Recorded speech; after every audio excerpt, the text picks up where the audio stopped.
नमस्कार, आप सभी का स्वागत है ए टीवी पर। नंबर वन डिबेट शो ए टीवी पर आप सभी का स्वागत है। आप सभी को मकर संक्रांति जो पुण्य है उसकी ढेरों शुभकामनाएं। इसी के साथ आज हमारा जो खास कार्यक्रम है वो है छत्तीसगढ़ का रामायण। पर छत्तीसगढ़ के इस रामायण में जो दृश्य दिखाया जा रहा है वो विष्णुदेव साय जी इस समय राम का रूप दिख रहे हैं। उसी के साथ जो कांग्रेस के जो पूर्व मुख्यमंत्री है भूपेश बघेल जी, वो रावण का स्वरूप जो है दिख रहा है। साथ ही भूपेश बघेल जी ने ट्वीट करके बताया कि मुझे रावण बोला जा रहा है। क्या इतना नीचता गिर चुकी है भाजपा? ये उनका आरोप है और लगातार ये जो सियासी राजनीति है वो लगभग यहाँ पर दिख रही है। इसी के साथ हमारे साथ जो जुड़ रहे हैं खास मेहमान शिवेंद्र सिंह परिहार जी है जो भारतीय जनता पार्टी से है, संजीव विश्वकर्मा जी है जो आम आदमी पार्टी से है, हेमंत बंजारे जी है जो कांग्रेस से हैं। आप सभी का स्वागत है हमारे इस खास कार्यक्रम में। सबसे पहले हम जानेंगे संजीव विश्वकर्मा जी से कि किस तरह देखते हैं जो धर्म के लिए एक प्रतीक माना जाता है, जिन्हें आस्था का सबसे बड़ा केंद्र स्वरूप माना जाता है, उनको आज कहीं ना कहीं राजनीतिक नेताओं के साथ जोड़ा जा रहा है। संजीव विश्वकर्मा जी, क्या कहना चाहेंगे आप? देखिए, विषय लोगों की आस्था का है और देश में 140 करोड़ की आबादी में जहां पे 80% के लगभग हमारे हिंदू भाई रहते हैं इस देश में, अगर किसी राज्य में किसी व्यक्ति की किसी हमारे देवी देवता से तुलना की जाती है, वो अलग बात है। तुलना की जानी चाहिए, नहीं की जानी चाहिए, वो अलग बात है। लेकिन आप रामायण के सभी पात्रों का तुलना किसी विपक्षी पार्टियों को लेकर या फिर उसमें सभी के पात्र को डिक्लेयर कर देना, इसका मतलब भारतीय जनता पार्टी की नियत हिंदुओं के जो देवी देवता है उनका अपमान करना है। अगर जिस चरित्र की बात प्रभु श्री राम जी की जो की जाती है, अगर प्रभु श्री राम जी का राम राज्य है, अगर ये मान लेते हैं हम कि जो वीडियो जारी किया गया है, तो राम राज्य क्या ऐसा होता है कि जहां पे जवानों की भर्ती में, पुलिस जवानों की भर्ती में खुलेआम घोटाला होता है, एक जवान खुद आत्महत्या कर लेता है। क्या हम राम राज्य इसे मान लें कि जो यहाँ के छत्तीसगढ़ के गृह मंत्री हैं उनके ही विधानसभा क्षेत्र में सबसे अधिक हत्याएं एक साल भर में हुई? क्या राम राज्य हम इसे मान लें कि जब बस्तर के सुदूर क्षेत्रों में, ओरछा में जो छोटे डोंगर है, ऐसे क्षेत्रों में जहां बालिकाओं के छात्रावास में उनकी मृत्यु हो जाती है, जो 11वीं 12वीं की छात्राएं हैं, उनके गर्भवती होने का जो मैसेज पूरे मीडिया में आता है, किस तरह का सम्मान, किस तरह का ये राम राज्य है। और ये हमारे देवी देवताओं से इस तरह की तुलना करना बहुत ही निंदनीय है। अगर भारतीय जनता पार्टी को इस विषय में संज्ञान आया तो भारतीय जनता पार्टी को तत्काल इसके ऊपर में इसका खंडन करना चाहिए था। और जिन्होंने भी ये कृत्य किया है, और भारतीय जनता का जहां तक मुझे जानकारी मिली कि इस वीडियो को, जो ये वीडियो बनाया गया, भारतीय जनता पार्टी के हैंडल से इसको प्रसारित भी किया गया। लेकिन अगर ऐसा किया गया तो भारतीय जनता पार्टी ने अभी तक इस पर कोई स्टेप क्यों नहीं लिया? इन्होंने क्यों नहीं एफआईआर दर्ज करवाई, क्यों नहीं जांच समिति इस पर बनवाई? और इन्हें तत्काल इस पर कार्रवाई करनी चाहिए थी। मैं तो यही कहूंगा, भारतीय जनता पार्टी की सरकार के पास अब मुद्दा विहीन हो चुकी है। भारतीय जनता पार्टी अब काम नहीं कर सकती। इनके पास काम करने की कोई पॉलिटिक्स नहीं है, कोई काम ही नहीं है इनका कि जो जनता को बताएं। सिर्फ और सिर्फ एक तरीका रह गया कि प्रभु श्री राम, प्रभु श्री राम। तो ठीक है, प्रभु श्री राम सिर्फ भारतीय जनता पार्टी का ठेका लेकर नहीं बैठे हैं। उसी प्रभु श्री राम जी का जहां पे अयोध्या में मंदिर स्थापना हुआ, जहां पे दम्भ भरती थी भारतीय जनता पार्टी के, अयोध्या में हमने श्री राम जी का मंदिर बनवाया। उसी अयोध्या से भारतीय जनता पार्टी के सांसद को लात मारकर जनता ने भगाया वहां से, कि वहां की स्थानीय जनता ने जान लिया कि यहाँ पे क्या इनका कृत्य था। तो मैं ये भारतीय जनता पार्टी के चरित्र से सिर्फ मैं नहीं, पूरा देश वाकिफ है। और लोग जब जान चुके हैं कि ये लोग काम नहीं कर सकते, सिर्फ जाति धर्म पर सारा इनका केंद्रित विचारधारा रहता है और उसी पर ये राजनीति करेंगे। संजीव जी, आपके जवाबों को ले लेते हैं। शिवेंद्र जी, क्या कहना चाहेंगे? राम राज्य में इस तरह हो रहा है और विष्णुदेव साय जी को राम का प्रतीक माना जो सचित्र है वो दिख रहा है, भूपेश बघेल जी को रावण का सचित्र दिखाया जा रहा है। शिवेंद्र जी परिहार। देखिए, ऐसा है कि सबसे पहले तो मैं इस बात का खंडन करता हूं, मेरी जानकारी में नहीं है कि इस तरह का कोई वीडियो भारतीय जनता पार्टी के द्वारा जारी किया गया है। रही बात किसी व्यक्ति की किसी चरित्र से तुलना करने की, तो रामचरित्र मानस ही मनुष्य के जीवन में उनके चरित्र को अनुसरण करने का मानस ही है। और यदि किसी ने ऐसा किया है तो सबसे पहले तो मैं ये कहूंगा कि उसे ऐसा नहीं करना चाहिए था। कि अभी जो हमारे बंधु कह रहे थे कि भारतीय जनता पार्टी का चरित्र है, आपने कहीं ऐसा हमने प्रमाणित नहीं होता है कि इस वीडियो को भारतीय जनता पार्टी ने जारी किया है। और यदि किसने किया है तो उसकी सोच हो सकती है। रही बात की देवी देवताओं का अपमान करने की, तो भारतीय जनता पार्टी कभी भी सनातन धर्म की, हिंदू देवी देवताओं का अपमान नहीं करता। अपमान करने का खेल, उसका मजाक उड़ाने का खेल, उसे काल्पनिक कहने का खेल, सारी हमारे सनातन धर्म को गाली देने का खेल, यह कांग्रेस और अन्य राजनीतिक दल जो तथाकथित सेकुलर अपने आप को कहती हैं, उनके द्वारा किया जाता है। इस बात पे जो वीडियो अभी मैं आपके इसमें देख रहा हूं, तस्वीर में किसी को राम, किसी को लक्ष्मण और किसी को रावण बनाया गया है। यह बनाने वाले की परिकल्पना हो सकती है, लेकिन भारतीय जनता पार्टी की यह कोई सोच नहीं है। जी, चलो हेमंत बंजारे जी, आप क्या कहना चाहेंगे? हेमंत बंजारे जी। परिहार जी आप बताइए कि अभी छत्तीसगढ़ में हमारी कांग्रेस की सरकार थी, भूपेश बघेल की सरकार। 5 साल में अभी कभी ऐसे देवी देवता का खंडन होते देखे आप? कभी देवी देवता के साथ तुलना किए राजनीति में? सुनिए पहले, आपकी बात मैंने सुना, मैंने आपकी बात सुना, मेरी बात पूरा बात सुनिए, आप पूरा बात सुनिए, सुनने की ताकत रखें। मैं सुनने पहले परिहार जी थोड़ा सुनिए, विश्वकर्मा जी बोले, हम भी बोल रहे हैं कि आप जो 1 साल के अंदर में जो भारतीय जनता पार्टी की सरकार, हम स्वीकार करते हैं जनता ने आपकी सरकार दी है। इसके मतलब ऐसा नहीं कि जनता ने आपको मतलब भारतीय जनता पार्टी को ये अधिकार नहीं दिया कि किसी का आप राम बनते दिए, किसी को रावण बता दिए, किसी को सूर्पनखा बता दिए। आपने इस प्रकार से जिस ढंग के काफी चीज में मैं चर्चा नहीं करना चाहूंगा, जो सिर्फ अभी देवी देवता के आप निकाल के देख लीजिए 2018 से 2024 तक की, कि जितने हमने भारतीय जनता पार्टी ने कभी नहीं किया, 15 साल सरकार रही। हमने बताया कि यहाँ पर ननिहाल है राम का, हमने बताया कि मंदिर से लेके जितने राम जहां जहां रुके थे, भारतीय जनता पार्टी ने कभी वहां देखने के 15 साल में नहीं गया। जो भूपेश बघेल ने एक एक को चिन्हांकित करके कांग्रेस पार्टी ने हमारे राम जो बिताए हैं छत्तीसगढ़ में, उसको कहां कहां हमारे माननीय भूपेश बघेल जी ने राम भगवान को सारे यहाँ पर जो उन्होंने जो जितने समय गुजारे हैं, उसको हम लोग प्रसारित किए, लाए। वहां पर भव्य राम मंदिर भी बनाने, जितने आप निकाल के देख लीजिए। लेकिन आप जिस ढंग से बोल रहे हैं कि भारतीय जनता पार्टी, आप बोल रहे हैं कि आप की कांग्रेस करते हैं, यथातथित दूसरा पार्टी करते हैं, फलाना करते हैं, ढेकाना, तो अभी किसकी सरकार है? क्या आप जिसने भी किया, जिस हिसाब से जिस ढंग से अभी आप किए हैं, क्या उसको क्या क्या क्या क्या कहना चाहेंगे, क्या दंडित देना चाहेंगे? बंजारे जी, सर्वप्रथम आपने कहा कि परिहार जी, भाई साहब एक मिनट में बंजारे जी की बात का जवाब दे दूं। बंजारे जी ने कहा कि भूपेश जी की सरकार में कभी भी सनातन धर्म या हिंदू धर्म के साथ ऐसा खिलवाड़ नहीं किया गया। मैं आपको याद दिला दूं, और बहुत क्षमा सहित, आज इस प्रदेश के जो मुखिया थे आदरणीय बघेल जी, उनके पिताश्री ने, जो आज इस दुनिया में नहीं है, मुझे नहीं कहना चाहिए था, पर चूंकि शुरुआत आपने की है, उन्होंने भगवान राम को हत्यारा, लुटेरा, नीच जैसे शब्दों का प्रयोग किया था। मेरी आवाज आ रही है? हाँ, सुनो मैं जवाब दूंगा, बोलिए आप पहले। माननीय श्री नंद कुमार बघेल जी ने भगवान श्री राम को हत्यारा, लुटेरा, नीच व्यक्ति कहा था। और इस प्रदेश में आपके कांग्रेस की सरकार थी, उनके खिलाफ किसी प्रकार की कोई कार्यवाही नहीं की गई। लाखों करोड़ों हिंदू सनातनियों का जिस तरह से उन्होंने अपमान किया था, और कार्रवाई के नाम पर पुलिस थाने पर बैठाकर उनको लंच कराया जा रहा था भाई साहब। और आप कहते हैं कि माननीय भूपेश बघेल जी के शासनकाल में सनातन धर्म का अपमान नहीं किया गया। जितना अपमान उनके शासनकाल में हुआ, जितना धर्मांतरण छत्तीसगढ़ में सनातन धर्म के साथ हुआ है, वो शायद कभी नहीं हुआ होगा।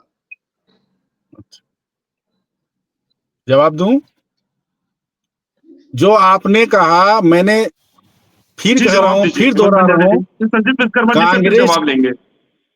कांग्रेस की सरकार में आपने कहा नंद कुमार बघेल जी के बारे में। नंद कुमार बघेल जी कांग्रेस के सदस्य नहीं रहे, कांग्रेस के कभी सदस्य नहीं रहे। नंद कुमार बघेल जी पिता हैं, पिता रहे हैं। अब उनकी जो विचार थी, उनकी विचार जिस अगर हुआ होगा, तो उसको आपने कहा रहे हैं कि वहां बैठा के लंच करा रहे हैं, बैठा के फलाना करा रहे हैं, ढिकाना करा रहे हैं। तो आप मुझे ये बताइए परिहार जी, अगर माननीय मुख्यमंत्री जी भूपेश बघेल अगर चाहते तो थाना भी नहीं जाते। उनके पिताजी थे, वो मुख्यमंत्री थे। महोदय लेकिन सुन आप लीजिए, जिस जैसे आप कहते अगर किसी ने उसके खिलाफ आवाज उठाई तो हमने उसके ऊपर कार्रवाई की है। और सुनिए, आप अभी जो राम भगवान आप अभी अपनी सरकार को राम भगवान बता रहे हैं। यहाँ की छत्तीसगढ़ की जनता देख डाली, छत्तीसगढ़ की जनता देख डाली राम राज्य को। यहाँ की 1 साल नहीं हुआ, 1 साल में आपने क्या क्या नहीं कर रहे हैं। क्या कार्रवाई हुई थी इस प्रदेश में? मैं तो वही बोल रहा हूँ, आपसे वही पूछ रहा हूँ मैं। अभी 1 साल में आपने तो भगवान अवतार कर दिए आपके अपने मंत्रिमंडल को। हमने नहीं किया है, ये है हमें नहीं पता, लेकिन मैं ये तो आपने पता नहीं, तो आपने पता नहीं, ये तो बोलेंगे ही आप, है ना। आपने क्या किया, क्या राम राज्य है? विश्वकर्मा जी बैठे, इसके पहले हम आए थे। जो आप देखिए एक पत्रकार के साथ कितना बड़ा घटना हुआ है, ये राम राज्य है? किसने किया? यहाँ पर देख ले, जितने बड़े बड़े जो घटना हो रहा है, माननीय महोदय जी, उसको देखिए, उसको मनन करिए। अभी 1 साल हुए, मात्र 1 साल में कितनी बड़ी बड़ी घटना हो रही है। ये राम राज्य, आप स्वयं राम बन गए। विष्णुदेव साहब स्वयं राम बन गए। ये क्या चल रहा है छत्तीसगढ़ में? जी संजय जी कुछ बोलना चाह रहे हैं। जी संजय जी। देखिए, जैसे कि हमारे साथी प्रवक्ता श्री परिहार जी ने जो अभी बात रखी कि हमेशा से भारतीय जनता पार्टी सनातनियों की समर्थक रही है, सनातन का सम्मान करती है, हिंदुत्व का सम्मान करती है। मैं बिल्कुल इनकी बात से, चलिए इनके कहे अनुसार मैं एक बार सहमत होने की कोशिश भी करूं, लेकिन हम तो इतिहासों पे नहीं जाते। लेकिन वर्तमान की मैं बात करूं कि अगर हम ये बात कहते हैं कि भारतीय जनता पार्टी ने अगर कहीं सबसे ज्यादा ढोल पीटा कि गौ माता है, गौ को माता के रूप में पूजना चाहिए, तो इसी भारतीय जनता पार्टी के शासन काल में, जहां पे भारतीय जनता पार्टी की सरकार है उत्तर प्रदेश में, बीफ कंपनियों से सबसे अधिक चंदा, गाय काटने वाली कंपनियों से सबसे अधिक चंदा भारतीय जनता पार्टी ने लिया। वहां पर सनातन कहां पर था? और जब इन्होंने चंदा लिया, इस बात का खुलासा इलेक्टोरल बॉन्ड से हो जाता है, तो इस पर इनका क्या स्पष्टीकरण है? रही बात कि सनातन का ठेका भारतीय जनता पार्टी ने नहीं ले रखा, ये जो बार बार ढोल पीटते हैं कि हमने सनातनियों को बचा लिया, सनातनियों की हमारी को बहुत चिंता है, तो ये कौन सा सनातन है भाई? एक तरफ आप प्रभु श्री राम के आदर्शों पर चलने की बात करते हैं, एक तरफ आप जो आपके कहा जाना चाहिए कि जिन्हें आपकी पार्टी वीर सावरकर बोलती है, आपके जो सावरकर जी हैं, वो इस तरह का उनके वक्तव्य में भी लिखा गया है कि गाय जो दूध नहीं देती उसका मांस खाया जा सकता है। अब इस तरह का आप लोगों का जो चरित्र चित्रण है, इस पर आप लोगों का क्या विचार है? आप लोग सनातन का चोला पहनकर लोगों को, जनता को कुछ समय के लिए बेवकूफ जरूर बना सकते हैं, लेकिन देश में अगर राजनीति में रहना है और आपको यहाँ की जनता की बात करनी है, तो जनहित से जुड़ी, जनहित की जो मूलभूत जरूरतें हैं, उनकी विचारधाराओं को लेकर चलने की जरूरत है और जनता के लिए काम करने की जरूरत है। ये गंदा पॉलिटिक्स बंद करें कि जब देखो आप लोगों का हाथ, कभी भी चुनाव में हार का डर सताता है तो हिंदू मुस्लिम, कभी इस तरह के पोस्टर जारी कर देना, ये क्या है? तुलना करिए, कहीं कोई दिक्कत नहीं, लेकिन जो ये चित्रण हुआ है, ये जो वीडियो वायरल हुई है, ये कहां तक सही है? हमने आप पर इस विषय पर जवाब मांगा, आपने बोला आपको पता नहीं। तो आपको पता नहीं तो आप फिर प्रवक्ता कैसे हैं? मैं तो इस बात की जानकारी लूंगा कि आपको पता नहीं है, तो फिर कैसे आपने इस बात को रखा? तो ये मेरा परिहार जी से ये निवेदन है कि जो मैंने पूछा कि जिस सनातन की बात करते हैं, गौ हमारी माता है, लेकिन उसका बीफ कंपनियों से चंदा लेने का जो आपका नाता है, उसका क्या विश्लेषण करेंगे आप? इसके ऊपर जवाब चाहिए आपका।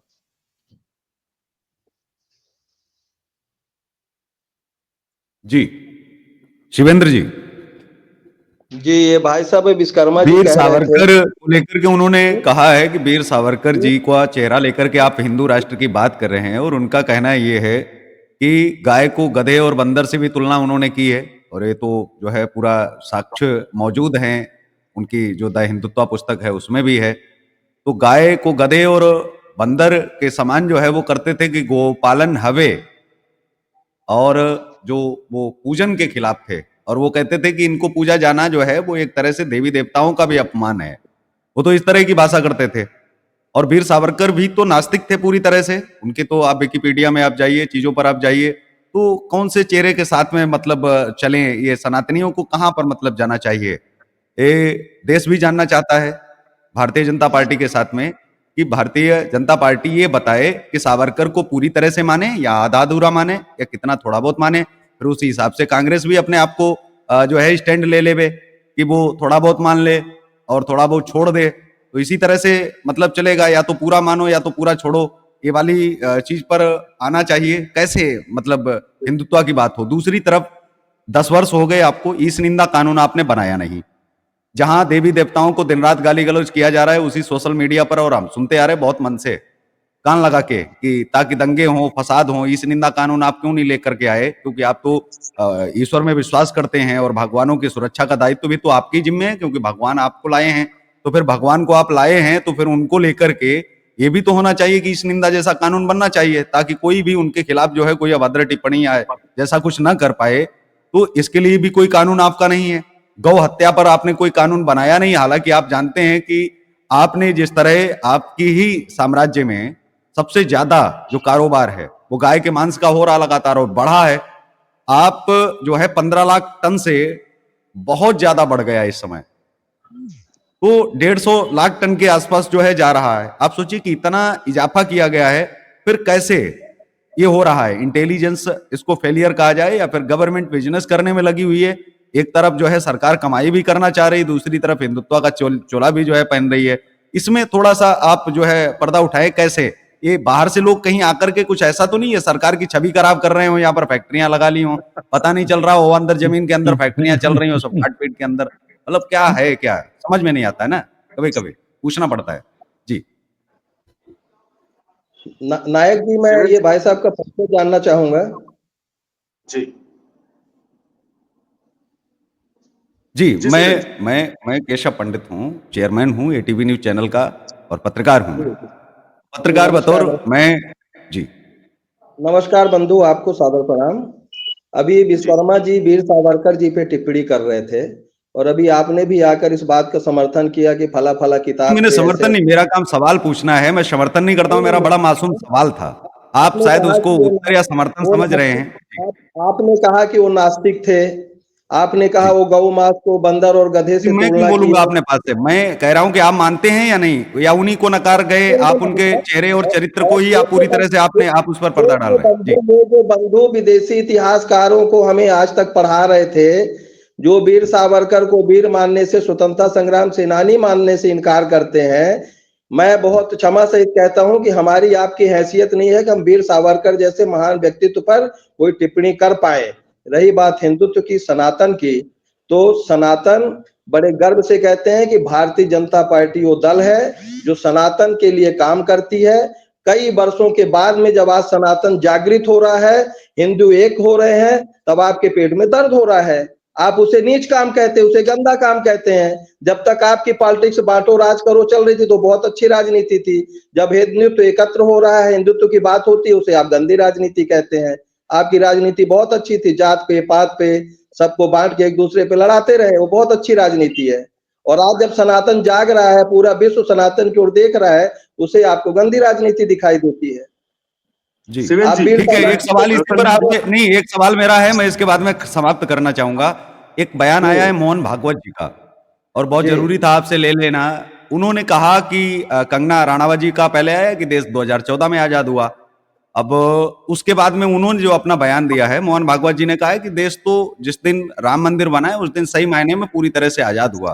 तो जो सवाल मैंने उनसे किया था वही बड़ी मासूमियत से मैं सवाल करता हूं हमेशा, कि मासूम सा सवाल है, बस उत्तर आपसे ये चाहूंगा कि क्या इस बार 15 अगस्त मनाएं या नहीं मनाएं, मतलब जो स्वतंत्रता दिवस है वो किस दिन हम मनाएं, जो अपना वो 2014 वाले दिन जिस दिन उन्होंने शपथ ली थी हमारे माननीय सम्मानीय और वैश्विक नेता हमारे प्रधानमंत्री जी, तो उस दिन हम मनाएं स्वतंत्रता दिवस, या फिर हम ये जो जिस दिन हमारा राम मंदिर का उद्घाटन हुआ, प्रभु श्री राम जी के मंदिर का, उस दिन स्वतंत्रता दिवस मनाएं, या फिर 15 अगस्त को ही मनाएं? किस दिन मनाएं समझ में नहीं थोड़ा सा आ रहा है, इसको भी आप थोड़ी क्लैरिटी के साथ में आप जवाब दे दें तो हमारे दर्शक भी समझ जाएंगे कि हम क्या करें। इस बार बड़े असमंजस में हैं, उनके भी बड़े सारे सवाल आते हैं कि कोई भाजपा का नेता जब जुड़े तो आप उनसे सवाल अवश्य करें, क्योंकि मोहन भागवत जी तो देंगे नहीं, तो ये प्रवक्ताओं की जिम्मेदारी बनती है कि वो कहीं ना कहीं जो है मार्गदर्शन करें हम सब लोगों का। जी देखिए, मैं भी कहता हूं कि वास्तव में देश 2014 को ही आजाद हुआ। 1947 को हमें आधी अधूरी आजादी प्राप्त हुई, देश का बंटवारा प्राप्त हुआ, विदेशों के द्वारा निर्मित संविधान प्राप्त हुआ, अधूरी थी हमारी आजादी। उस दिन आजादी नहीं, देश का बंटवारा हुआ, अखंड भारत के टुकड़े टुकड़े किए गए। इसलिए हम मतलब आप कहते हैं सहमत हैं कि अटल बिहारी वाजपेयी जी गुलाम भारत के प्रधानमंत्री थे? अटल बिहारी वाजपेयी जी गुलाम भारत के प्रधानमंत्री थे? अधूरी अधूरी आजादी, अच्छा, अधूरी आजादी के साथ में वो प्रधानमंत्री बने थे। जी जी, बने थे, देश की आजादी के प्रधानमंत्री बने, आजाद देश के ही बने, लेकिन आजादी हमारी जो अधूरी थी, हमारे देश का बंटवारा हुआ 14 अगस्त को, देश आजाद नहीं बल्कि बंटवारे की शर्त पर आजादी प्राप्त हुई थी। देश को ठीक है, मैं आजाद भी नहीं मंथन किया गया, तो बंटवारा किया गया था, इसलिए हमें लगता है कि वो आजादी अधूरी थी। तो आपने पूरा कर दिया, बंटवारा जो हुआ था उसको जोड़ दिया फिर से। हम अखंड भारत की ओर बढ़ रहे हैं, एक दिन आपसे भारत पूछ रहे हैं, जो आप 2014 में आप लोगों ने जो बंटवारा हुआ था उसे जोड़ दिया क्या आप लोगों ने? जनता पार्टी का संकल्प है कि एक दिन अखंड भारत का निर्माण जरूर होगा। देखिए ठीक है, अखंड भारत पर ही एक मेरा और 2 मिनट का रहेगा, क्योंकि बहुत जरूरी अखंड भारत वाली बात। मैं तो चाहता हूं, भाजपा का जब भी कोई नेता मेरे से अखंड भारत की बात करता है, मैं बिल्कुल करता हूं उससे। और मेरा भी बहुत एक ज्यादा लंबा शोध नहीं है, लेकिन बड़ा छोटा सा शोध है। वो चाहते हैं कि हमको अखंड करो।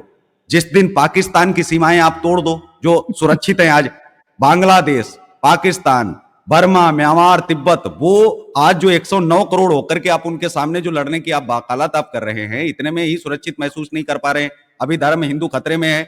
और जब वो आप 200 करोड़ को इकट्ठा कर दोगे, एक जगह पर लाना चाहते हो, पाकिस्तान में कौन मकान बनाने जाएगा जब जम्मू कश्मीर में लोग नहीं बना पा रहे हैं? मतलब आपके द्वारा ही आजाद किया गया है ना, वहां पर मकान बनाना तो अभी अलाउ है नहीं, वहां पर लोग नहीं बना पा रहे। जिस दिन आप पाकिस्तान के नहीं, तो फिर आप एनआरसी क्यों ला रहे हैं? जब अखंड भारत की बात कर रहे हैं ना, जी नहीं, मेरा पूरा प्लीज सवाल आप कंप्लीट हो जाने दीजिए ना। शिवेंद्र साहब, दर्शकों को क्लैरिटी आएगी ना, सवाल पहले आप पूरा हो जाने दो प्लीज। अखंड भारत की आप भी बात कर रहे हो, अखंड भारत के पक्ष में बांग्लादेश भी है, तो अपने बांग्लादेशियों को भेज भेज करके आपके ही तो मिशन को पूरा कर रहा है ना, फिर आप उनको निकाल क्यों रहे हो? उनके आप वोटर कार्ड कटवा रहे हो, उनको आप खोज रहे हो। वो तो अखंड भारत के हैं ना, लोग बाहर से तो आए नहीं है, चाइना ब्रिटेन से तो है नहीं।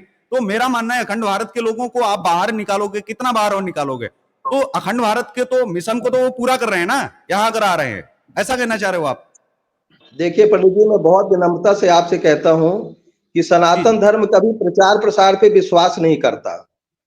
कभी भी हिंदू धर्म अपने प्रचार के लिए किसी प्रकार का कोई आक्रमण नहीं किया, कोई क्रांति नहीं किया, किसी देश पे अधिकार जमाने का कार्य नहीं किया, बल्कि हमारे आराध्य देवों ने जीते हुए देशों को भी वहीं के राजा को सौंप कर आए। हम लोगों की आस्था सनातन पर इतनी मजबूत होगी कि लोग स्वयं हमसे जुड़ने के लिए हमारी आस्था के साथ में जुड़ेंगे। आज पाकिस्तान के कई हिस्से ऐसे हैं जहां के लोग चाहते हैं कि हम भारत के साथ जाना चाहिए थे, हमारा देश भी भारत जैसे होना चाहिए था। बांग्लादेश की स्थिति आज ऐसी है जहां के लोग चाहते हैं कि हमें भारत के साथ होना चाहिए था। हम अपनी सनातन धर्म के साथ लोगों को भी विश्वास पैदा करके, सनातन के प्रति आस्था पैदा करके भारत को अखंड बनाना चाहते हैं। सवाल तो वही है, अखंड भारत कैसे बनाएंगे आप? या किसी जब आप प्रकार के एनआरसी से ये लाएंगे, अखंड भारत कैसे बनाएंगे? वो तो आपके अखंड भारत को बोल रहे हैं कि मैं तो अखंड भारत मान रहा हूं, मैं तो आ रहा हूं, उनको तो फिर स्वीकार कर लेना चाहिए। आप बाहर अखंड निकलने की बात भारत क्यों? मान के नहीं आ रहे हैं, आप जिहाद करने के लिए आ रहे हैं, आप भारत को अखंड भारत मानकर नहीं आ रहे हैं, आप गलत जिस दिन तरीके से अखंड भारत आप बनाएंगे, इन 11 मुल्कों को एक साथ जिस दिन जोड़ेंगे, फिर उनका क्या करेंगे? फिर उन लोगों को बाहर भेजेंगे। करने का प्रयास कर रहे हैं, इसलिए उन्हें खदेड़ा जा रहा है। अच्छा, ठीक है जी, अनुनायक जी, मेरा ये कहना था कि छत्तीसगढ़ में जिस तरह से रामायण को कहीं ना कहीं, रामायण के पात्रों को कहीं ना कहीं नेताओं से जोड़ना, वीरेंद्र सिंह जी से मैं जानना चाहूंगा कि कहां तक सही है, आप बताइए। रामायण को किसी के राजनीति जो नेता है उनके सचित्र के साथ जोड़ना कहां तक सही है? परिहार जी, क्या मानते हैं आप? मैं बिल्कुल इसे गलत मानता हूं। मैं ये नहीं मानता कि यह भारतीय जनता पार्टी के द्वारा किया गया कृत्य है। जिस व्यक्ति ने भी ऐसा किया है, आम तो उसका अधिकार है, लोग एक दूसरे चरित्र की तुलना करते हैं, लेकिन भारतीय जनता पार्टी का ऐसा कोई चरित्र नहीं है कि किसी व्यक्ति की, किसी राजनेता की देवी देवताओं से तुलना की जाए। ये जिसने भी किया है, मैं इसकी घोर निंदा करता हूं, इसका विरोध करता हूं। जी, हेमंत बंजारे जी, मैं ये आपसे जानना चाहता हूं, जो राम 14 वर्ष वनवास चले गए माँ बाप के कहने पे, जो राम अपने जीवन में पूरे संघर्षशील ही हिंदुत्व और बाकी सब धर्मों को ये बताता है कि मैंने अपने जीवन में कितना संघर्षमय अपना जीवन काटा, मैं बिना चप्पल के उस वनवास में काटा जिस वनवास में लाइटें भी नहीं है। आज के समय में लाइट है और लोग जो है एसी में चलते हैं, और ऐसे नेता जो अपने आप को राम कहते हैं, हेमंत बंजारे जी, मजहब नहीं सिखाता आपस में बैर करना, यहाँ तो हिंदू ही हिंदू को बैर कर रहा है। हेमंत बंजारे जी, क्या कहना चाहेंगे आप? अभी परिहार जी काफी लंबा चौड़ा बोले, अभी हमारे पंडित जी ने काफी सवाल किए, उनके उत्तर तो सही मिला नहीं। दूसरी चीज जो राम भगवान के साथ जो तुलना किए हैं, ये घोर निंदनीय है। परिहार जी ने कहा, बहुत अच्छी बात है कि आपने ये स्वीकार किया। हम इस स्वीकार के साथ हम पंडित जी जो बात को रखे हैं, ये बात सच्चाई है। केंद्र इन्होंने कहता है कि अगर राजनीति की भाषा में हम इन लोग हमेशा ये कहते हैं कि डबल इंजन की सरकार है, तो राज्य में सरकार है, केंद्र में सरकार है। तो अभी जो गौ हत्या हो रही है, गौ मांस के बिक्री हो रही है, उसके लिए प्रतिबंधित कोई कानून लाना चाहिए। इस प्रकार से जो घिनौनी हरकत हो रही है, उनके लिए कानून लाना चाहिए। चाहे वो कौन किया, कैसे किया, मुझे नहीं मालूम, या जिसने भी किया है। आज जो हमारे माननीय मुख्यमंत्री जी, पूर्व मुख्यमंत्री जी ट्वीट करके बोले हैं और कहे हैं कि इतनी राजनीति गंदी नहीं होनी चाहिए, इतनी राजनीति गंदी जो कर दिए हैं, उससे कितना दुख होता होगा। वो भी, क्या हम लोग हिंदू नहीं है? क्या भारतीय जनता पार्टी में चले जाने से हिंदू होता है? विजय बघेल कौन है और भूपेश बघेल कौन है? तो विजय बघेल हिंदू हो गया, भूपेश बघेल रावण हो गया। तो राजनीति ऐसा नहीं है। हमारे कहने का मतलब, आप कानून बनाइए, आप सरकार में बैठे हैं। मैं सहमत हूं पंडित जी के बातों में कि 10 साल से अभी 11वां साल चालू हो गई है कि माननीय देश के प्रधानमंत्री जी बैठे हुए हैं, जो जिस नाम से आपको और अवगत कराना चाहूंगा पंडित जी, इस चैनल के माध्यम से अनुदाई, कि यहाँ पर जो गौ हत्या हुआ था, याद करिए धमधा में कितने बड़ा हुआ था, ये पूरा नेशनल न्यूज था। उस समय मैं जिला अध्यक्ष था, इसको हमने उठाया था और काफी इसमें हुआ था, बहुत बड़े एक्शन हुआ था, बहुत बड़े उनको सजाएं हुई थी। आज भी केस चल रहा है। और आज अभी आप खुद देखे होंगे, कुछ दिन पहले रायपुर में गौ मांस का बिक्री होते हुए आपके चैनल से और कई लोगों के चैनल से, शायद आपके चैनल में आया नहीं मालूम, लेकिन पेपर के माध्यम से सारे चीज दिख रहा है। तो ऐसे लोगों के लिए कानून बनना चाहिए, सख्त कानून बनना चाहिए। और काफी, और ये जो ये है उसके ऊपर बहुत ऐसे केस लगना चाहिए ताकि किसी देवी देवता के साथ और किसी नेता के साथ तुलना न कर सके। जी, संजीत विश्वकर्मा जी, तो आपसे भी एक जवाब का सवाल ले लूंगा, फिर शिवेन जी आपके पास आऊंगा। संजीत विश्वकर्मा जी, ये क्या हो रहा है छत्तीसगढ़ में कि डॉक्टरों को, डॉक्टर जो रहते हैं सारे धर्मों को देखते हैं, उसी तरह नेता जो होते हैं सारे धर्मों के लिए होते हैं, शपथ भी लेते हैं प्रभुता, अखंडता, साथ ही साथ सारे धर्मों को हम मानेंगे, ये शपथ लेते हैं। और शपथ लेने के साथ साथ अचानक राम भगवान के चेहरे को सामने लाना और कहीं ना कहीं जो पूर्व मुख्यमंत्री उसे रावण कहलाना, वो भी प्रभुता, अखंडता और धर्म का जो शपथ लेते हैं, उनका चेहरा को रावण बनाना। क्या आईटी सेल कहां बैठ जाती है उस समय? क्या आईटी सेल कार्रवाई क्यों नहीं करती? संजीत विश्वकर्मा जी, आप क्या कहना चाहेंगे? देखिए, हमारे जो साथी प्रवक्ता जी बैठे हैं, शायद लोगों की आवाज वो ठीक से सुन नहीं पा रहे हैं या फिर वो अनसुना होने का बहाना कर रहे हैं।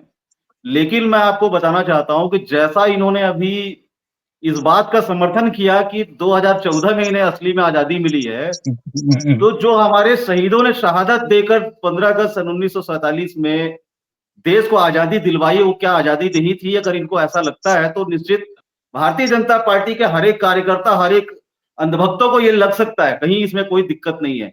लेकिन ये क्यों लग सकता है, इसके पीछे का कारण ये है कि अगर इनके देश के ही हमारे आदरणीय प्रधानमंत्री, हमारे जो भारत में आज प्रधानमंत्री के बहुत ही जिम्मेदार पद पर बैठे हुए हैं, उन्होंने इतना बड़ा एक लोगों को विचलित करने वाला जो प्रश्न सभी के जहन में डाल दिया कि उन्हें ऐसा लगता है कि उन्होंने तो मां के गर्भ से जन्म नहीं लिया, उनका अवतार हुआ है, वो धरती पर अवतरित हुए। तो निश्चित ही उसी प्रकार से हमारे साथी जो यहाँ बैठे हुए प्रवक्ता, उन्हें भी ये लग रहा होगा कि उनके किसी सांसद एक चीज और मैं आपकी बात में एक चीज और जोड़ना चाहूंगा। मोदी जी ने नेताजी सुभाष चंद्र बोस को 2014 छोड़िए, 47 छोड़िए, वो तो और 1943 में चले गए, तो उन्होंने कहा 47 में ही आजाद हो गया था। देश के पहले प्रधानमंत्री नेताजी सुभाष चंद्र बोस बन गए थे। वो यहाँ तक कि उन्होंने मतलब उन्होंने कहा कि स्वतंत्रता मिल ही गई थी 1943 में ही, चलो 4-5 साल लगातार वो चलता रहा और नेताजी के साथ में क्या क्या हुआ वो सब, लेकिन वो एक सही इतिहास को दिखा रहे हैं या फिर कार्यकर्ताओं की तरफ से कुछ किया जा रहा है। बात ये है कि क्लैरिटी नहीं हो पा रही ना, बात समस्या यहाँ पर है। मेरा प्रश्न आ जाने दीजिए पंडित जी, मैं आपसे निवेदन करूंगा। तो मेरा ये कहना है कि ये भारतीय जनता पार्टी न जाने कौन से ऐसे स्कूल में ट्रेनिंग देती है कि भारतीय जनता पार्टी में जुड़े लोग या कार्यकर्ता इतने अंधभक्त हो जाते हैं कि अगर मोदी जी ये बोलते हैं कि मैं तो बांग्लादेश की आजादी के लिए लड़ाई लड़ा हूं, तो बहुत खुशी खुशी मान जाते हैं। तो ये किस तरह का इतिहास का संरचना है भारतीय जनता पार्टी का, ये मुझे समझ में नहीं आता। चलो सारे और जवाब जिस शिवेन जी अखंड भारत देंगे, की इन्होंने बात की, सारे जवाब शिवेन जी अगर देंगे। आप शिवेन जी मेरी संजीत जी बात को सुन कंप्लीट होने लीजिए दीजिए। जी, बताइए। जिस अखंड भारत की इन्होंने बात की कि अखंड भारत हमारा 2014 से आजाद हो चुका है, तो इस अखंड भारत में कितने ऐसे देशों को इन्होंने शामिल कर लिया कि जो अखंड भारत, इसको आपने फिर से कहना चालू कर दिया। तो कोई भी बयान अगर आप बोलते हैं मीडिया के सामने, मीडिया चैनल के सामने में, तो मैं आपसे यही कहूंगा कि कम से कम मेरा भारतीय जनता पार्टी के अच्छे नेताओं से भी आप एक अच्छे नेता हो सकते हैं। आप लोगों से निवेदन है कि किसी के कहे सुने पर या व्हाट्सएप यूनिवर्सिटी से आप लोग इस तरह का झूठ जनता के बीच में ना फैलाएं। आप लोगों से निवेदन है कि आजाद भारत 2014 में नहीं, 1947 में हुआ है। आप लोगों को अगर नहीं पता है तो हम लोग बताते हैं आपको, आप इसको नोट कर लीजिए एक डायरी में। क्यों आप लोग ऐसा करते हैं, मुझे तो नहीं समझ में आता। तो चलो प्लीज आप लोगों समझ से में निवेदन है कि आप लोग समझ में सही लाएंगे बातों को शिवेन। जनता के सामने रखें और भ्रामक बातें, भ्रामक विषयों पर जनता का जो मूड है, जनता का जो दिमाग है, वो परिवर्तित करने की कोशिश ना करें। अपने काम की राजनीति करिए, काम के दम पर जनता से वोट मांगिए। चलो जी संजीत जी सुन लीजिए। जी बताइए शिवेन जी। मैं सबसे पहले बंजारे जी के इस बात का जवाब देना चाहूंगा कि माननीय विजय बघेल और माननीय भूपेश बघेल जी दोनों हिंदू हैं। माननीय विजय बघेल जी उनके साथ खड़े हैं जो भगवान श्री राम को अपना आराध्य मानते हैं, और माननीय भूपेश बघेल जी उनके साथ खड़े होते हैं जो भगवान श्री राम को हत्यारा कहते हैं, भगवान श्री राम को लुटेरा कहते हैं, सनातन धर्म को एचआईवी कहते हैं, सनातन धर्म को कीड़ा मकोड़ा कहते हैं। यही फर्क है विजय बघेल और भूपेश बघेल जी में। अब मैं आता हूं माननीय विश्वकर्मा जी की तरफ। उन्होंने कहा कि भारतीय जनता पार्टी के लोग झूठ फैलाते हैं, आपके पास जब कोई तथ्य नहीं होता तो आप एक शब्द पकड़ लेते हैं, व्हाट्सएप यूनिवर्सिटी। मैं फिर कहता हूं कि 1947 को हमको अधूरी आजादी प्राप्त हुई। आपने, आपके इतिहासकारों ने, आपने जो इतिहास पढ़ाया, और आपने भी कह रहे थे कि शहीदों का और क्रांतिकारियों का अपमान हुआ है। आपके हिसाब से तो इस देश को सिर्फ गांधी और नेहरू परिवार ने ही आजाद कराया, बाकी किसी प्रकार नहीं की नहीं कोई नहीं, आप मेरे बयान को ये तोड़ नहीं मरोड़ बोले। के नहीं बोल सकते। आप, मैंने ऐसा बिल्कुल नहीं कहा, आप मेरे बयान ऐसा को तोड़ नहीं। मरोड़ के नहीं बोल सकते। संजीत जी जो सुन मैंने लीजिए, बोला है आप संजीत उसको जी जवाब सुन दीजिए। लीजिए। जो मैंने संजीत जी बोला है आपको आप उसको सुन जवाब लीजिए। दीजिए। जी मैं इसलिए संजीत कहता जी हूं मैं कि आपके पास आऊंगा। 1914 में देश आजाद हुआ कि दुनिया ने जाना कि इस देश की आजादी में और भी लाखों करोड़ों लोगों ने अपने जीवन का बलिदान दिया, उन्होंने भी कष्ट सहा, उन्होंने भी यातनाएं सही है, तब जाकर देश आजाद हुआ। लेकिन आप सिर्फ देश को ये पढ़ाते हैं कि देश की आजादी चरखे से आई, सिर्फ गांधी और नेहरू परिवार ने ही देश को आजाद कराया। आप अभी पंडित जी कह रहे थे कि सुभाष चंद्र बोस की बात हो रही थी, बात सच है, उन्होंने आजाद भारत की घोषणा भी की थी। अब आप कहते हैं कि हम व्हाट्सएप यूनिवर्सिटी से पढ़ते हैं, आपने तो हमको सिर्फ यही पढ़ाया कि शहीद भगत सिंह जो है फांसी पर चढ़े ही नहीं, कभी चरखा चला के आजादी मिल गई, नेहरू गांधी परिवार ने देश को आजाद कर दिया, लाखों करोड़ों लोगों का बलिदान बेकार है, उनका कोई योगदान ही नहीं है देश में। इसलिए मैं कहता हूं कि कौन 1947 से इतिहास में लिखा है? जो हम 2014 में पूर्ण रूप से देश आजाद हुआ, देश के लोगों ने जाना कि इस देश की आजादी में सिर्फ गांधी नेहरू परिवार का ही नहीं बल्कि लाखों करोड़ों देशवासियों ने अपने जीवन का बलिदान दिया है, तब जाकर हमको ये आजादी प्राप्त हुई है। जी हेमंत बंजारे जी, उसके बाद संजीत ऐसा विश्वकर्मा जी के पास आएंगे। ऐसा कौन सा इतिहास है परिहार जी जो आपने कहा उसमें लिखा है, जो भगत सिंह को नहीं जानते, जो जितने और शहीद हुए उसको नहीं जानते? ऐसा कौन सा इतिहास, एक आध इतिहास के नाम बता दीजिए कि सिर्फ चरखा से देश आजाद हुआ है। ऐसा कौन सा इतिहास है जिसमें भगत सिंह का नाम ना हो? जैसा कौन सा इतिहास है जिसमें बलिदान? आप अगर कोई इतिहास के नाम बता दें या कहीं पर पढ़े हैं तो। और आपने अभी जो कहा चरखा वाली बात, सुनिए, आपने कहा चरखा वाली बात, आपने शिवाजी महाराज को नहीं पढ़ाया, आपने लक्ष्मीबाई को नहीं पढ़ाया। मैं क्या बोल रहा हूँ, आप इतिहास नहीं पढ़े हैं। हमने लक्ष्मीबाई को इतिहास में पढ़े हैं, हमने सुभाष चंद्र बोस को इतिहास में पढ़े हैं, हमने जितने आप यहाँ बलिदान दिए उसको इतिहास में पढ़े हैं। और आज मैं आपको और बताना चाहूंगा, विश्वकर्मा जी आप देखे होंगे शायद मीडिया के माध्यम से या पेपर के माध्यम से, हमारे अभी छत्तीसगढ़ के मुख्यमंत्री चरखा लेके बैठे हैं,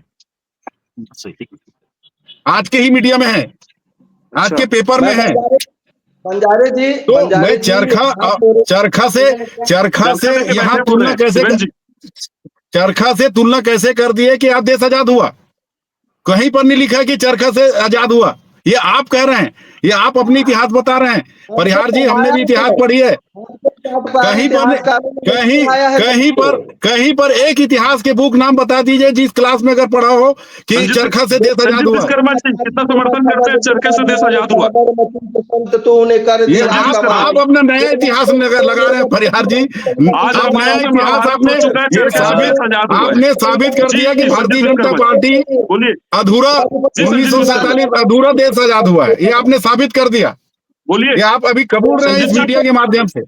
ये आपने पढ़ाते रहे साबरमती के संत तूने कर दिया कमाल, जो लाखों लोगों ने अपने जीवन का बलिदान किया, उनका कोई उल्लेख नहीं। मैं क्या बोल रहा हूँ सर जी, जो आपने कहा है, आपने जो आरोप लगाया मैंने उसको बात कहा है। और दूसरी चीज अभी भी मैं कह रहा हूँ, आपने मीडिया के सामने कबूल कर लिया कि भारतीय जनता पार्टी वाली 1947 को आजादी नहीं मानते। जी शिवेंद्र जी, बड़ी बड़ी नहीं मानते अच्छी नहीं, जानकारी आपको दे रहा हूं। 1947 आप मानते ही नहीं। मानते हैं अधूरी आजादी मानते हैं। अगर हम वीर सावरकर को अगर हम छोड़ दें, जब आप इतिहास की बात कर रहे थे ना, जब आप इतिहास की बात कर रहे थे जी शिवेंद्र जी, आपको मैं जानकारी दे रहा हूँ। मेरे अगर आप लगातार जुड़ेंगे इस डिबेट में, सीखने को भी बहुत कुछ मिलेगा, हमें भी सीखने को मिलेगा, ऐसा नहीं है। भारतीय जनता नहीं, देखिए आप एक बड़ी दुनिया की बड़ी पार्टी का आप संचालन जो है कर रहे हैं, आप उसके कार्यकर्ता हैं। लेकिन मैं आपको एक जानकारी दे दूं कि पूरे आरएसएस में कोई इतिहासकार पैदा नहीं हुआ। क्यों? किसी ने रोका था कलम पकड़ने के लिए या कलम हाथ में नहीं थी? केवल अगर वीर सावरकर को अगर हम छोड़ दें तो आप पूरे जनसंघ से लेके भारतीय जनता पार्टी से लेके और पूरी आरएसएस को चुनौती से कहता हूं, दावे से कहता हूं, एक इतिहास की पुस्तक आप बता दो। वीर सावरकर तो आरएसएस से नहीं थे। वीर सावरकर ने के एकमात्र जो मंगल पांडे के लिए पुस्तक लिखी थी और वो इतिहास बन गई, जिसकी वजह से आजाद हिंद फौज को लेकर के वो पुस्तक गई। और उस समय जो है वो गीता हो गई थी कि सावरकर की गीता कही जाती थी कि वो उन्होंने जो है मंगल पांडे का। तो वीर सावरकर का योगदान क्रांति के मायने में अगर कोई बोलता है, मैं हमेशा कहता हूं वो बहुत महान क्रांतिकारी थे। आपने शायद ठीक से सुना नहीं, मैंने पहले भी कहा कि क्रांतिकारी योगदान में अगर कोई कुछ कहा जाएगा तो मैं सबसे आगे खड़ा होऊंगा इस बात के लिए। लेकिन कभी भी हिंदुत्व के लिए अगर कहा जाएगा कि मैं सारे चेहरे लगा लूंगा लेकिन एक व्यक्ति का कभी नहीं लगाऊंगा, स्वीकार ही नहीं करूंगा वीर सावरकर का हिंदुत्व के लिए। क्योंकि एक नास्तिक व्यक्ति को ईश्वर के साथ जोड़ना मेरे लिए सबसे ज्यादा अपमान की बात है हिंदुत्व में। दूसरा, जो गाय के जो है बंदर और गधे से तुलना करे, उस व्यक्ति को मैं हिंदुत्व में नहीं ले सकता, पहली चीज। दूसरी कि क्रांतिकारी थे, इतिहासकार थे, महान थे, प्रणाम है, और मैं वास्तव में उनको मानता हूं। उनकी जयंती पर या मैं हमेशा कांग्रेस का भी विरोध करता हूं इस बात के लिए कि इंदिरा गांधी जी सही या फिर राहुल गांधी जी सही। इंदिरा गांधी जी ने बहुत बड़ा उनको जो है तमगा दिया, उनको कहा था वीर योद्धा। तो वीर योद्धा, महायोद्धा इसलिए कहा, एक प्रधानमंत्री बतौर उन्होंने बहुत बड़ा सम्मान दिया, डाक टिकट जारी की, तो बहुत बड़ा सम्मान। लेकिन एक चीज और बता दूं, चरखे की बात पर एक इतिहास की जानकारी मैं दे रहा हूं। नेताजी सुभाष चंद्र बोस की सरकार का नाम आपको पता है पूरा क्या है? शायद नहीं पता होगा, मैं बता देता हूं। हालांकि 7 सरकारें बनी थी अंतिम, और ये तीसरी सरकार थी, सॉरी ये नेताजी की चौथी सरकार थी, चौथी सरकार। इससे पहले 4 सरकारें बन गई थी। पहली सरकार बनी थी 29 अक्टूबर 1915 को राजा महेंद्र प्रताप के द्वारा काबुल में। उस सरकार का नाम था मुख्तारे हिंद सरकार, पहली सरकार 1915 में। दूसरी सरकार बनाई थी चित्तू पांडे ने बलिया के अंदर। बलिया 15 दिन राष्ट्र घोषित रहा था, 15 दिन चित्तू पांडे ने सरकार बनाई, उस सरकार का नाम था राष्ट्रीय सरकार, और जो बनी थी 19 अगस्त 1942 को। तीसरी सरकार जो है नेताजी ने बनाई थी, जिसका नाम था आरजी हुकूमत आजाद हिंद, और जिस आरजी हुकूमत आजाद हिंद सरकार पूरा नाम था, 11 देशों से मान्यता प्राप्त थी, 11 देशों से मान्यता प्राप्त सरकार थी। उसका फ्लैग क्या था? जो उछलने वाला चीता था वो उनकी फौज का प्रतीक था, फौज का झंडा था। और जो सरकार का झंडा था नेताजी की आजाद हिंद सरकार का था, वो उस झंडे में चरखा बना हुआ था। इस चीज को आप देख लेना डाल करके। और इसी चरखे का विरोध वीर सावरकर जी ने किया था। उन्होंने कहा कि चरखा रहेगा तो मैं आंदोलन करूंगा, और इसी पक्ष में आकर के फिर वीर डॉक्टर अंबेडकर ने वो निकाला। आप डाल करके देखिए कि नेताजी सुभाष चंद्र बोस, जिसे राष्ट्रपिता का दर्जा देते हो, किसी ने राष्ट्रपिता नहीं कहा, नेताजी बोस ने कहा। क्या नेताजी बोस का अपमान नहीं है? क्या उनकी विचारधाराओं से बढ़कर के भी इस देश में कोई हो गया है? मैं ये कह रहा हूं कि मैं गांधी जी के से बहुत ज्यादा सहमत नहीं हूं, मैं सहमत तो अंबेडकर जी से भी बहुत ज्यादा नहीं हूं, क्योंकि उनका कोई आजादी में योगदान नहीं था। हाँ, दलितों के बहुत बड़े मसीहा थे, संविधान निर्माता थे और बहुत अच्छे विद्वान थे, कोई शक नहीं है। लेकिन मैं कई चीजों से असहमत हूं, इसका अर्थ ये नहीं है कि हम उनको अस्वीकार कर दें। नेताजी बोस ने राष्ट्रपिता अपने आजाद हिंद रेडियो से कहा, पहला। दूसरा, उनका जो चरखा था वो चरखा उन्होंने सम्मान के लिए रखा। क्या चरखा गांधी जी ने बनाया? गांधी जी आविष्कारक थे चरखा के, इसलिए आप उसका विरोध कर रहे हैं। उससे पहले आप देखो लाखों क्रांतिकारियों का अपमान आप कर रहे हैं इस तरह से। 1942 का जब आप करो या मरो आंदोलन पढ़ेंगे, चापेकर बंधुओं को पढ़ेंगे, करो या मरो आंदोलन से सरकारें बनी थी तीन। उस दिन तीन देश बने थे एक साथ, गांधी जी के ही करो मरो आंदोलन से। राष्ट्रीय सरकारें तीनों जगह बनाई गई थी, स्थानीय प्रशासन बलिया, सातारा, कित्तूर, तीनों जगह राष्ट्रीय सरकार का निर्माण हुआ था, तीन सरकारों का। मैं ये कहता हूं कि बहुत बड़े बड़े प्रवक्ता भी अगर बैठे, मैं दावे से कहता हूं कि इतिहास की अगर कड़ी में मैं निकल जाऊंगा तो पूरा इतिहास डेट बाई डेट और किसने क्या कहां किया। जब जेएस निगम थे बलिया में, तो उन्होंने उनको जो है सत्ता हस्तांतरित किया पहली बार। देश का प्रथम स्वतंत्र जिलाधिकारी 1942 में बना, प्रथम पुलिस अधीक्षक गणानंद मिश्रा, और देश का प्रथम स्वतंत्र जिलाधिकारी चित्तू पांडे इस देश का। तो इतिहास में अगर हम जाएंगे ना, चरखे की आप बात कर रहे हो, चरखा मतलब जो सरकार का फ्लैग था, आप आजाद हिंद सरकार का अपमान कर रहे हो, नेताजी बोस का अपमान कर रहे हो, उनकी सरकार जो 11 देशों से मान्यता प्राप्त थी। तो चरखा गांधी जी ने नहीं बनाया था, और राष्ट्रपिता भी नेताजी बोस ने बोला था। जी संजीव विश्वकर्मा जी बहुत समय से कुछ बोलना चाह रहे थे।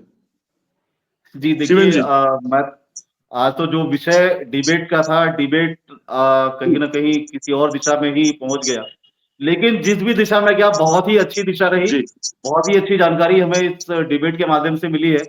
लेकिन मेरा प्रश्न अभी भी अधूरा रह गया। मैं अपने साथी जो यहाँ पे बैठे हुए हैं भारतीय जनता पार्टी की ओर से, उनसे मैंने जो सवाल किया था कि 2014 में अगर आपको आजादी मिली है तो क्या आपने अखंड भारत को फिर से अखंड कर दिया क्या? या फिर आप लोग जिस सनातन की बार बार कहते हैं, जिस बात का आप लोग दम भरते हैं कि हम लोग बहुत अच्छे सनातनी है, सनातनों का सम्मान करते हैं, सनातनियों का सम्मान करते हैं, तो जो ये पोस्टर जारी हुई थी, क्या इस पर कोई कार्रवाई हुई क्या आपकी तरफ से? दूसरी बात ये कि गौ माता को हम पूजते हैं, इस पर जवाब नहीं मिला मुझे। मैं ज्यादा प्रश्न नहीं करूंगा, सिर्फ 3 प्रश्न है, इन तीनों प्रश्न का उत्तर आप दें कि अगर आप लोग गौ माता को पूछने की बात पूरे देश के सामने, पूजने की बात अगर पूरे देश के सामने करते हैं, तो क्यों आप लोग बीफ कंपनियों से, जो गाय काटने वाली कंपनियां, उससे चंदा क्यों लेते हैं आप लोग? इसका आप लोगों ने जवाब मुझे नहीं दिया। मैं बस इसी 3 विषय पर जवाब चाहता हूं आपसे, और लंबा सवाल इसलिए नहीं करूंगा कि विषय छूट जाता है, तो कृपया इस पर आप मुझे जवाब दें ताकि हम सनातन के प्रति आस्था को, किस तरह के सनातन को हम मानते हैं। शिवेन जी जी, मैं सबसे पहले तो इस पोस्टर और वीडियो पर आता हूं। मैंने पहले भी कहा कि यह वीडियो और पोस्टर भारतीय जनता पार्टी के द्वारा जारी नहीं किया गया, पर यदि जिसने भी किया है मैं उसकी निंदा करता हूं। अब बात है विश्वकर्मा जी की, तो मैं यदि कहते हैं कि तुलना करना, तो यदि कोई व्यक्ति, ऐसे दल, ऐसे विचारधारा के साथ खड़ा होगा जो सनातन को गाली देगा, सनातन को इचाई कहेगा, सनातन के आराध्य देवों को हत्यारा कहेगा, लुटेरा कहेगा, काल्पनिक कहेगा, उनके साथ खड़ा होगा, तो निश्चित रूप से इस देश की जनता की नजर में वो रावण ही कहलाएगा। दूसरी बात आप कह रहे हैं कि आप स्वीकार रहे हैं, मतलब आप स्वयं स्वीकार रहे हैं, आप स्वीकार रहे हैं कि आपने देखिए, तो आपने कैसा कहा कि भारतीय जनता पार्टी ने नहीं, आपने कैसा कहा कि भारतीय जनता पार्टी ने नहीं छापा? आप तो मीडिया में बैठ के बोल रहे हैं, मीडिया में बैठ के बोल रहे हैं, अभी आप मीडिया में बैठ के बोल रहे हैं कि माननीय भूपेश बघेल रावण है। आप स्वयं बोल रहे हैं भाई साहब,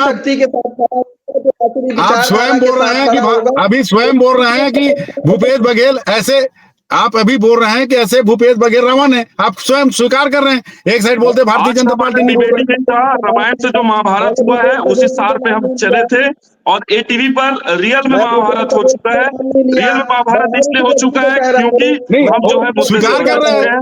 आपके चैनल में पंडित जी, अनु जी, वो स्वीकार कर रहे हैं कि ऐसे रावण है, तो ये स्वीकार कर लिया ना कि भारतीय जनता पार्टी ने ही बनाया है। भारतीय जनता पार्टी के प्रवक्ता स्वीकार कर रहे हैं कि ऐसे लोगों को रावण ही कहना चाहिए, मतलब रावण ने बनाया है, ये स्वीकार कर रहे हैं। वो बोल भी रहे हैं कि हाँ मैं स्वीकार कर रहा हूँ। नहीं, लेकिन कुछ चीजें तो ऐसी हैं कि अगर ये बिल लेकर के अगर आते हैं, जो भी व्यक्ति इस तरह आसुरी शक्तियों के साथ खड़ा होगा, लोग उसकी तुलना करेंगे। मैं अभी आपने कहा तुलना करेंगे, मतलब लगातार सारे आप हमारे पोस्टर साथ जो है बने आपने रहेंगे। राम जो बनाया है, आपने जो राम बनाया वो भी आपने बनाया है।